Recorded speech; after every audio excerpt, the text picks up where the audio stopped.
নমস্কার, আমার নাম বাপ্পা মণ্ডল। আমার বাড়ি বসিরহাট।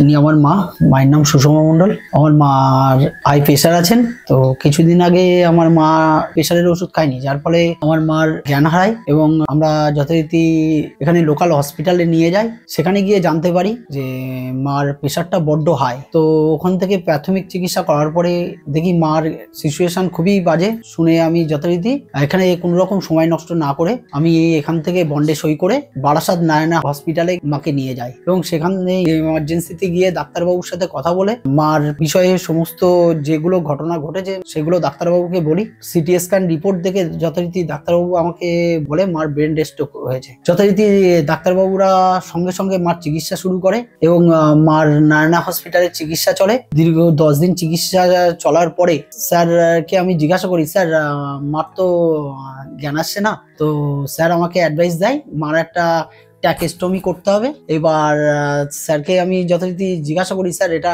না করলে হয় না? তখন বললো তোমার মার কফ ইনফেকশন হয়েছে এবং ইনফেকশনটা বের করা খুবই দরকার। স্যার অন্যভাবে বের করা যায় না? আমি জিজ্ঞাসা করেছিলাম। তো উনি আমাকে অ্যাডভাইস দেয় যে চ্যানেলটা না করলে উনি তো মুখ দিয়ে থুতু ফেলতে পারছেন না বা কফ ফেলতে পারছেন না, যার ফলে এখান থেকে ট্র্যাকেস্টমিটা করে সাকশন মেশিন দিয়ে কফটা বের করতে হবে। যথারীতি ওখানে ইএনটির ডাক্তারের সাথে সার্জারি যে ডাক্তার আছেন তারা আলোচনা করে ওখানে ট্র্যাকেস্টমির প্ল্যান করে এবং ট্র্যাকেস্টমি করার পরে স্যার আমাকে কল করে আমাকে বলে যান মার সাথে দেখা করে আসুন। এবং আমি গিয়ে যথারীতি মা শুয়েছিল। এবার আমি মাকে ডাকলাম, মা চোখ খুলে আমার হাতটা ধরে। যথারীতি খুবই খুশি হয়েছি যে আমার মা 10 দিন মতো আমি ডেকেছি, মা সাড়া দেয়নি, কিন্তু ট্র্যাকেস্টমিটা করার পরে স্যারের সাজেশন মতনই মার জ্ঞান এসছে এবং মা আমার হাত ধরেছে। তারপরের 13 তারিখে যথারীতি স্যার আমাদেরকে ছুটি দেয় এবং ছুটি দেওয়ার ফলে স্যার যেভাবেই আমাদেরকে অ্যাডভাইস দিয়েছেন, বাড়িতে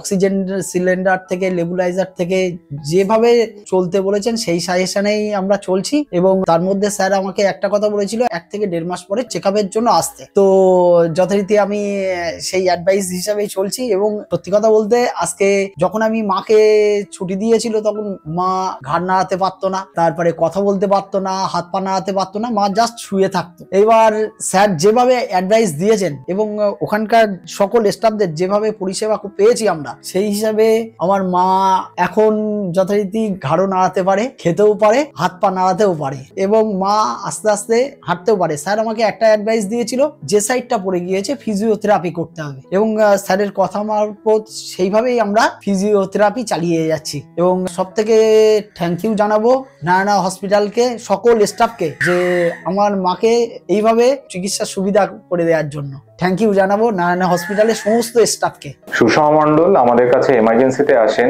হঠাৎ করে অচৈতন্য হয়ে বমি হওয়া এবং ডান দিকের হাত পা প্যারালাইসিস হয়ে যাওয়ার সমস্যা নিয়ে আমাদের এমার্জেন্সিতে ওনাকে অ্যাডমিট করা হয় এবং আমরা সার্জারি ছাড়াই ওনাকে কনজারভেটিভ ম্যানেজমেন্টে through physiotherapy and proper control of hypertension and optimization of all the vitals আমরা ওনাকে আস্তে আস্তে উইথ ট্র্যাকিওস্টমি 12 দিনের মাথায় ছুটি করতে পারি এবং বাড়িতে গিয়ে উনি ফিজিওথেরাপি এবং ট্র্যাকিওস্টমিতে মেনটেন করে 1 মাস পরে আমাদের কাছে আসেন। তখন উনি পুরোপুরি সজাগ, ওনার বাঁ হাত পা চলে এবং তার সাথে সাথে উনি প্রত্যেকটা কমান্ড ফলো করছেন। সেই জন্য আমরা ওনাদের ট্র্যাকিওস্টমিটাও সরিয়ে দিতে পারি। এখন ওনার ব্লিডিং এর জন্য যেটুকু কমজোরি ছাড়া ওনার আর কোনো এক্ষুনি অসুবিধে নেই।